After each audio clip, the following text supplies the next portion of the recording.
Armed Forces of the Philippines itinanggi naman ang maling impormasyong kumakalat online na gawa-gawa lang umano ng mga Pilipinong mangingisda nangyari sa Escudasol. Radyoman Barjo Domingo sa balita.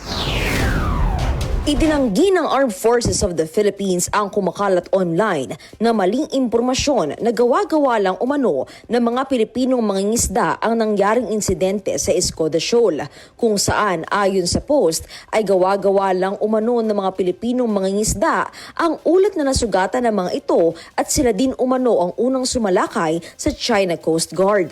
Ayon sa AFP, ang nasabing naratibo ay inconsistent at mali ang representasyon sa nasabing insidente ng mga hindi armadong civilian fishing vessels sa West Philippine Sea. Dagdag pa ng ahensya ay gumagawa lamang ng lawful livelihood activities ang mga nasabing Filipino fishing boat na winadler cannon, ginawa ng delikadong pagbablocking maneuvers at hostile actions ng Chinese Coast Guard vessel.